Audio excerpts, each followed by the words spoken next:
nós vamos fazer contato com o professor e diretor da Faculdade de Filosofia, Letras e Ciências Humanas da USP, Paulo Martins. Bom dia, Paulo.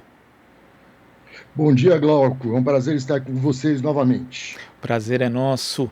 Paulo, ontem nós tivemos aí a divulgação dos resultados do Exame Nacional de Desempenho dos Estudantes, o ENAD. E antes de falar dos resultados em si, eu queria que você abordasse os fundamentos e objetivos desse exame e a sua importância na avaliação do ensino superior no Brasil. Olha, o ENAD me parece um instrumento interessante, né? Não que ele seja absolutamente ah, livre de defeitos, né? Há defeitos que são estruturais, mas é um mecanismo de avaliação que nós temos para o ensino superior que, junto com o Enem, pode formar um bom tom, né, a respeito de como é a formação nas universidades brasileiras, né? O ENAD, ele tem dois instrumentos, né? Uma prova sobre conteúdos, que é dividida em duas partes, uma de formação geral, outra de formação específica, né? E também um questionário socioeconômico, que também pode compor aí uma série de dados importantes dentro da estratégia para políticas públicas a respeito da educação superior, né? É interessante que ele também, como mecanismo de avaliação, ele consegue fazer um mapeamento interessante a respeito das possibilidades de sistema, né, o sistema público e o sistema privado, ou o modo como essas universidades se comportam diante do ensino presencial e do ensino à distância. Então, há uma série de componentes que podem ser, nas variáveis, observados para que o gestor público possa realizar aí as suas políticas de educação, né? Não que isso atualmente seja necessário, né? Porque a gente sabe muito bem que, do ponto de vista federal, não há o menor interesse em relação ao ensino superior, muito pelo contrário.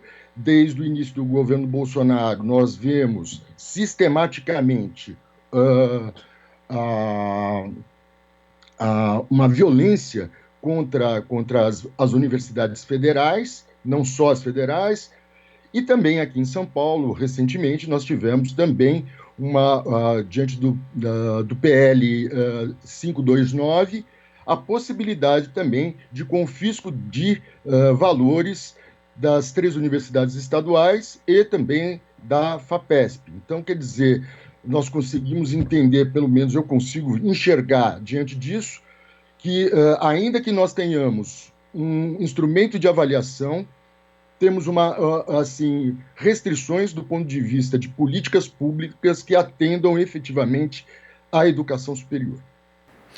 E quando a gente analisa os resultados, né, Paulo, a gente vê aqui, por exemplo, somando as universidades públicas federais, estaduais e municipais, 82% das notas máximas são de alunos que vieram justamente dessas universidades. Existe, então, uma distância bastante grande, né, entre o sistema público de ensino superior e o sistema privado, pelo menos isso mostram os dados do ENAD e também outros dados referentes a outros exames de avaliação. Como é que você vê essa distância, Paulo?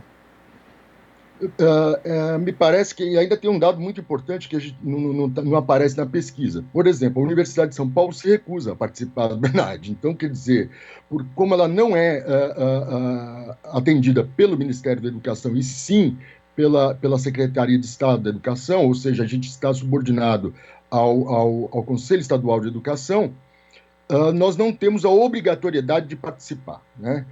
Ainda que a Unicamp e a Unesp já participem, a USP ela é muito refratária nessa participação. Eu digo isso porque esse número nas estaduais, que foi de 61% de notas altas, né, só as estaduais, a gente tem aí que esse número seria muito maior se a USP tivesse participado. Afinal, é a universidade mais bem ranqueada na América Latina, né? E mundialmente ela tem uma relevância muito importante também, né? A primeira coisa que a gente pode verificar, então, é a universidade pública, universidade particular, privadas e públicas, né? Essa é a primeira dicotomia que a gente tem aí, um extrato aí importante de comparação, né? Que é justamente o fato de, por exemplo, dentro das públicas, 27% tirou nota 5 e 4, enquanto, né, perdão, 27% entre públicas presenciais e privadas em ensino à distância, você vai ter aí uma diferença entre 27 e 16. Mas esse número fica mais impressionante, né, quando a gente observa que 53% das universidades particulares tiveram nota 1 ou 2. Então, a gente tem aí um descompasso tremendo entre os números, né? Entre aquilo que é o ensino público, universitário e o ensino privado. Isso se dá por um único motivo, na minha opinião, um grande motivo, que é justamente o tratamento dado aos profissionais de educação superior, né, no ensino público e no ensino privado. Enquanto no ensino privado os professores eles não têm uma carreira, dificilmente a gente encontra instituições particulares em que você tem uma carreira de dedicação exclusiva e bem remunerada na universidade pública, ainda que tenhamos defeitos, o professor se dedica exclusivamente à sua docência, à sua pesquisa, à extensão e constrói dentro da universidade seus vínculos e a sua responsabilidade pela formação do estudante. Então, me parece que essa é a grande diferença que desnuda, né, esses números, né? E a gente tem também, Paulo, um dado aqui divulgado a respeito do indicador de diferença entre os desempenhos observado e esperado, IDD, né, que na verdade ele combina dados ali também do Enem, que tem o objetivo de avaliar o quanto os estudantes progrediram durante ali o ensino superior. E nós vemos de novo um predomínio do sistema público em relação ao sistema privado. E aí tem um detalhe também, Paulo, que muita gente dizia lá no começo da implantação do sistema de cotas, que começou pelas universidades federais, que isso iria rebaixar o desempenho das universidades, e a gente vê que isso não aconteceu. Na verdade, era fruto de fato de uma observação preconceituosa que na verdade não se traduz nos números, e de novo a gente tem essa distância entre o ensino público e o ensino privado também pelo IDD, Paulo. Exatamente. E eu dou um exemplo da própria Universidade de São Paulo. Nós sabemos que a Universidade de São Paulo, do ponto de vista mais amplo, ainda que não pareça, ela é uma instituição extremamente conservadora, né? As cotas demoraram para serem implantadas na USP. Hoje eu falo, por exemplo, que estamos chegando a 50% dos alunos que ingressam na USP vieram de escola pública, né? Ou ainda fazem parte dos PPIs, né? Ou, pretos, pardos e indígenas.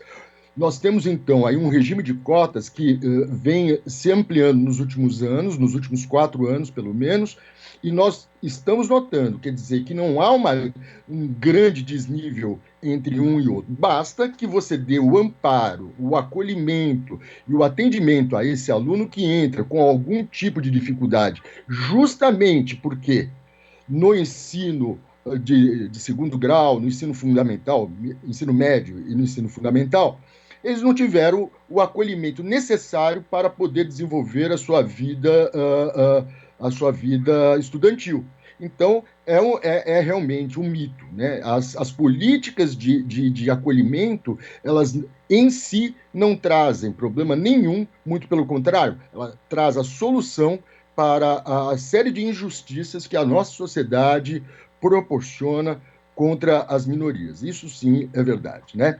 E é interessante imaginar, quando a gente soma, então, vê a diferença da nota entre o Enem e aquilo que é a nota do ENAD, é justamente o gap que a gente vai ter de avanço no nível de escolaridade desses estudantes. Então, realmente, essa diferença, ou seja, que forma o índice, comprova, mais uma vez, que a escola pública superior ela é infinitamente mais bem aparelhada, não só do ponto de vista humano, como também do ponto de vista de estrutura, do que as universidades particulares, que costumeiramente, com algumas exceções, é lógico, são caça-níqueis, né? Ou seja, a população de menor renda, ela tem de pagar.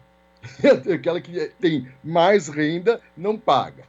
Com as cotas, a gente viu isso bem diminuído, estamos vendo, temos que melhorar muito, mas é uma verdade, né? Assim, e a gente vai ver que em cursos que são tradicionalmente ocupados pela classe A brasileira, por exemplo, curso de medicina, que é um curso muito difícil de se ingressar, nós temos já nesses cursos alunos cotistas. Isso é interessante. Essa talvez seja a grande virada, né?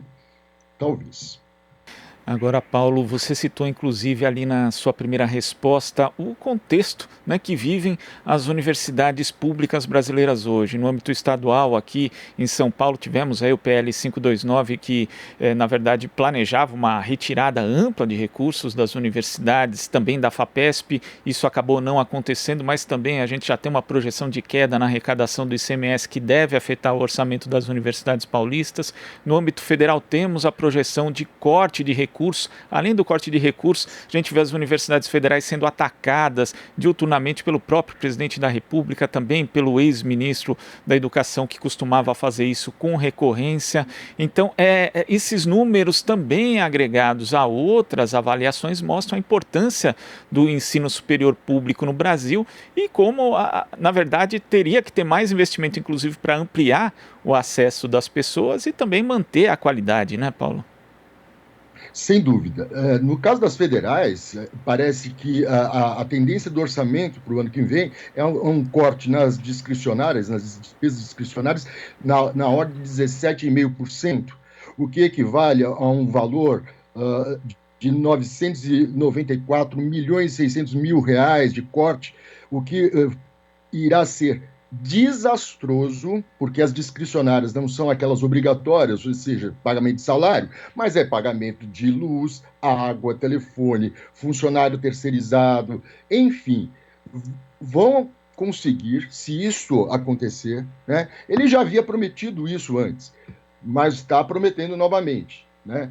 O que vai acontecer é que, novamente, as universidades públicas federais terão de sair à rua, né, para mostrar a importância que elas têm para a sociedade, né?